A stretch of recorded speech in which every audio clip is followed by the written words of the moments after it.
Hello student, তোমরা যারা ক্যালকাটা ইউনিভার্সিটির আন্ডারে সেমিস্টার 4-এর ছাত্রছাত্রী আছো এবং তোমাদের এডুকেশন অর্থাৎ শিক্ষাবিজ্ঞান সাবজেক্টে অনার্স আছে, তোমাদের জন্য আজকের ক্লাসটা খুবই গুরুত্বপূর্ণ।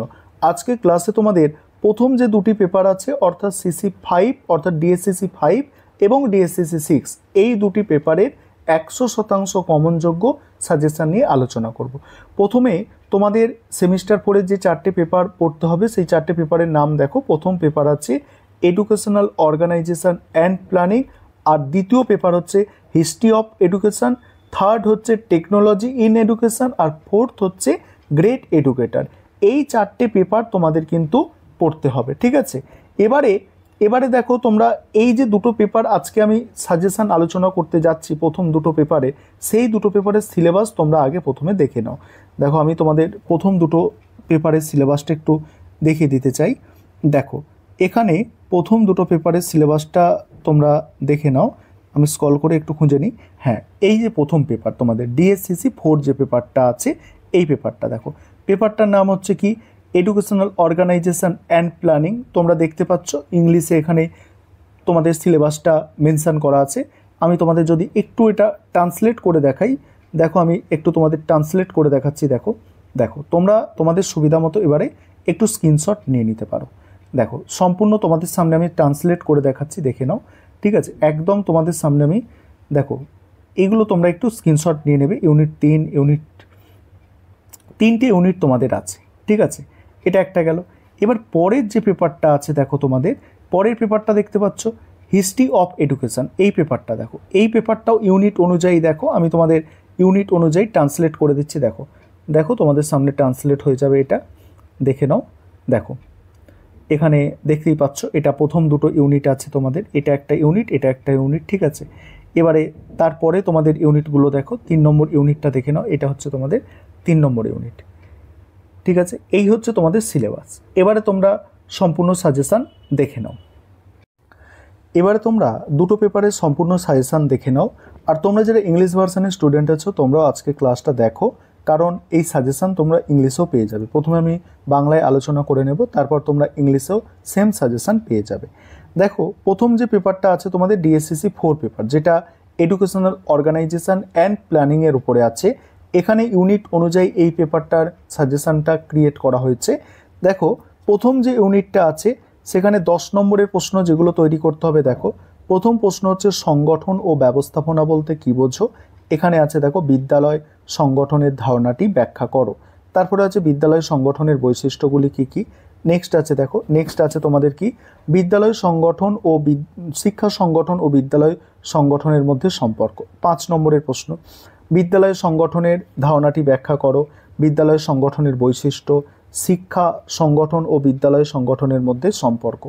এবারে তোমাদের ইউনিট 2তে দেখো, ইউনিট 2তে 10 নম্বরের জন্য যেগুলো করবে, দেখো স্কুল প্লান্ট বলতে কী বোঝো, স্কুল প্লান্টের বিভিন্ন উপাদান সম্পর্কে লেখো।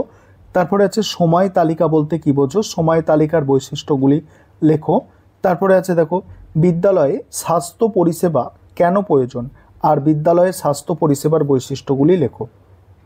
নেক্সট, একটি স্কুলের স্কুল প্লান্ট সম্পর্কিত প্রয়োজনীয় বিষয়গুলি সংক্ষেপে আলোচনা করো।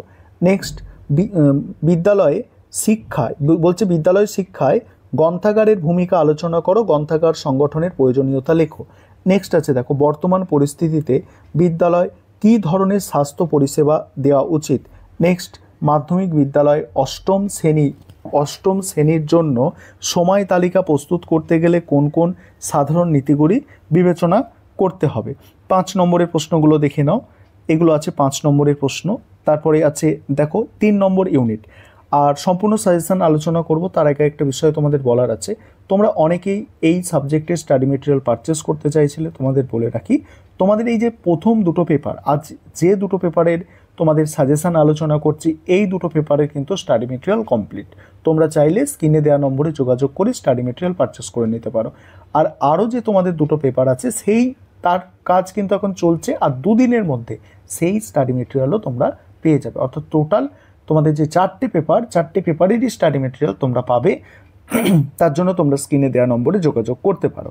এবারে দেখো এখানে দেখো 3 নম্বর ইউনিট, 3 নম্বর ইউনিট থেকে যে প্রশ্নগুলো তৈরি করতে হচ্ছে, প্রথম প্রশ্ন হচ্ছে শিক্ষা পরিকল্পনার বিভিন্ন প্রকারগুলি সম্পর্কে লেখো।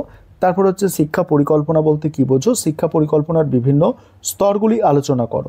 তারপরে শিক্ষা ব্যবস্থাপনার উদ্দেশ্যগুলি লেখো, যে কোনো 3 প্রকার শিক্ষা ব্যবস্থাপনার সম্পর্কে লেখো। পরের প্রশ্ন, শিক্ষা ব্যবস্থাপনার অর্থ ব্যাখ্যা করো, স্বৈরাচারী ও গণতান্ত্রিক ব্যবস্থাপনার তুলনা করো।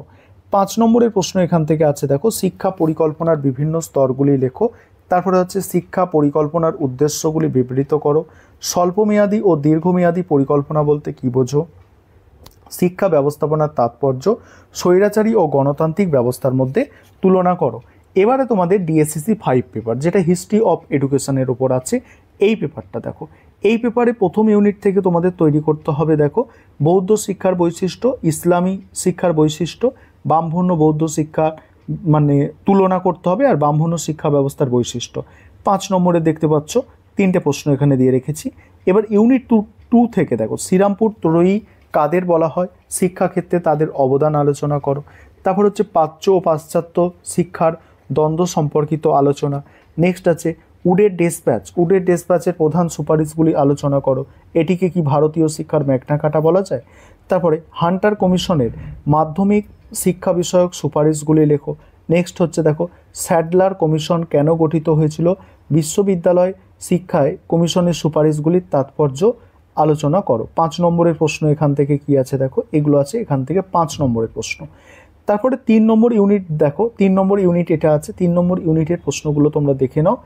আর তোমরা যারা ইংলিশ ভার্সন আছো, এবার তোমাদের দেখো আমি এই নোটসগুলো সব ট্রান্সলেট করে দেখাচ্ছি, তোমরা একটু দেখে নাও। আর তোমরা যারা স্টাডি মেটেরিয়াল পারচেস করতে চাইছো অবশ্যই যোগাযোগ করবে। দেখো আমি তোমাদের স্ক্রিনটা ট্রান্সলেট করে দেখাচ্ছি, দেখো সম্পূর্ণ সাজেশন তোমরা দেখে নাও। দেখো তোমাদের সামনে ট্রান্সলেট হয়ে যাবে, তোমরা তোমাদের সুবিধা মতো স্ক্রিনশট নিয়ে নিতে পারো। দেখো 5 নম্বরের প্রশ্নগুলো দেখে নাও, এগুলো হচ্ছে 5 নম্বরের প্রশ্ন। তারপর পরের পেজে যদি যাও তোমরা দেখতে পাবে ইউনিট 2টা দেখো, ইউনিট 2 এর প্রশ্নগুলো দেখো, প্রথমে 10 নম্বরের প্রশ্ন এগুলো আছে, ঠিক আছে। তারপরে দেখো বাকি প্রশ্নগুলোও তোমরা দেখে নাও, তোমরা তোমাদের সুবিধা মতো স্ক্রিনশট করে নিতে পারো। এবার 5 নম্বরের প্রশ্ন যেগুলো আছে দেখো, এগুলো হচ্ছে তোমাদের 5 নম্বরের প্রশ্ন। 5 নম্বরের প্রশ্ন হয়ে গেল।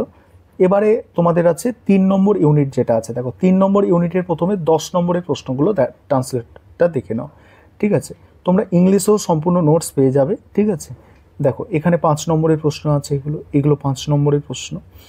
তারপরে দেখো, তারপরে তোমাদের পরের যে পেপারটা আছে, পেপারটার নাম হচ্ছে হিস্ট্রি অফ এডুকেশন। এই পেপারটা দেখো, এই পেপারটার ইউনিট 1 থেকে 10 নম্বরের প্রশ্নগুলোর ট্রান্সলেটটা দেখে নাও।